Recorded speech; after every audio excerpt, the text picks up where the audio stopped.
Hi all, welcome to my channel. This video is for those who are preparing for Cloud Practitioner certification exam. I'll go through a few sample official questions and explain how to pick the right answer and eliminate the wrong answers. And before I give the right answer, you can pause the video and then try to answer yourself so that you can see whether you already know the answer.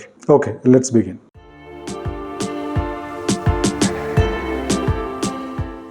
Here is the first question. A company is running a web application on Amazon EC2 instances.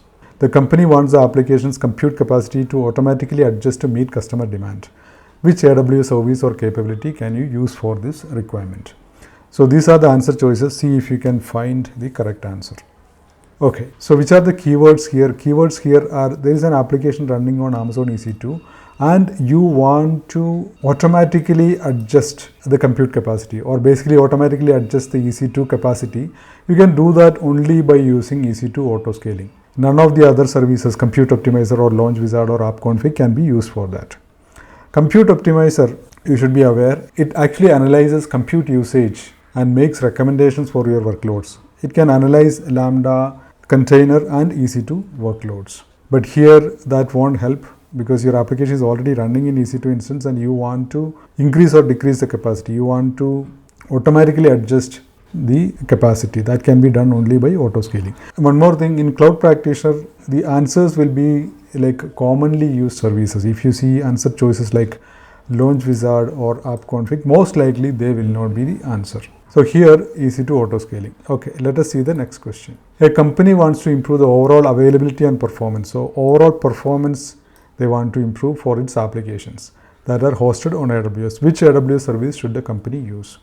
So in this, if you look at this, Amazon Connect is about contact centers.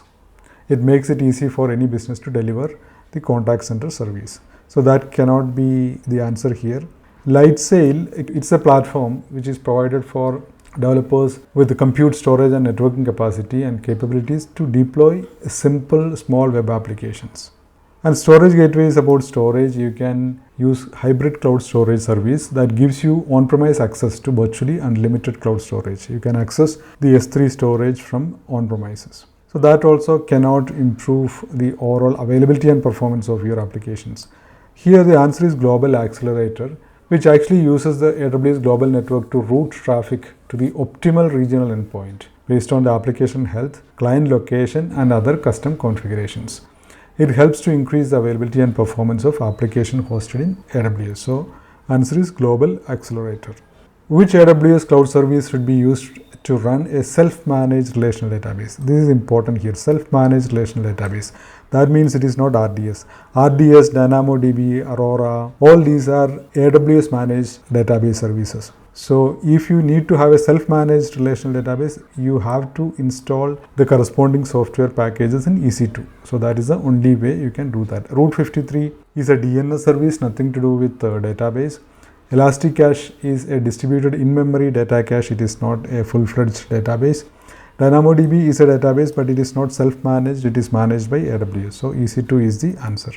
Question 4. Which AWS service helps protect applications that run on AWS from DDoS attacks? DDoS attack. Whenever you hear the word DDoS attack, what should come to your mind is Shield. Okay, all these other services, Guard Duty, Inspector, etc., it provides some sort of protection, but when it comes to DDoS, what should come to your mind is Shield. Guard Duty is actually used to analyze or continuously monitor your services and detect any potential threats. And Inspector is actually used for vulnerability scanning. Vulnerabilities in your operating system, in your software packages running in your Lambda or EC2, etc. Autoscaling, we know it is what autoscaling means. So here Shield is the answer which can protect AWS from DDoS attacks. Now question number 5. A company needs to deploy an EC2 instance and attach a storage mount. Okay, you have to attach a storage mount onto the EC2 for the operating system. Okay, storage mount for the operating system means it has to be EBS. Okay, because mounting means attaching a storage device like a hard drive, SSD or USB drive or a partition to a specific directory so that its contents become accessible to the operating system. So to store your operating system, you can only store it in an EBS which provides faster access. You can't store it in S3 which will be very slow. You can't keep it in backup or you can't keep it in EFS. EBS is the fastest, which is attached with your compute server so that it can easily access the OS packages. So EBS is the answer here. Which AWS service provides on-demand downloads of security and compliance documentation? So how can you download the security and compliance documentation related to AWS? So AWS actually provides a service called AWS Artifact, from where you can download all the standard documentation related to AWS. Trusted Advisor is a service that inspects your AWS environment, compares against best practices, and makes recommendations for cost, performance, and security optimization. That is Trusted Advisor. Directory Service offers a variety of options to use Microsoft Active Directory with other AWS services. Next question is about a company runs an application on an Amazon EC2 instance that needs to securely write data to Amazon S3. So basically, from application running on EC2, it needs to write some data to S3 bucket without the use of long-term credentials. Which AWS service or feature will meet this requirement? Whenever it comes to short-term credentials, what should come to your mind is IAM role. So here in this case, what you can use is IAM role. You have to give a role to your EC2 instance so that it can use that role to get access to Amazon S3 bucket. Cognito is basically used for authentication authorization to your web and mobile applications. It is for the users. For people like you and me can use Cognito to enter your user credentials and get entry to a web application. AWS Shield is for protecting your services from DDoS, and user access key is a long-term credential. Here it is very clearly told that you can't use long-term credentials. So IAM role is the correct answer here. How can a company isolate the cost of production and non-production workloads on AWS? So basically you want to separate the cost of production and non-production. So it says create IAM roles for production. No, that will not help. Creating an IAM role specifically for production or non-production, it will not help you to segregate the cost.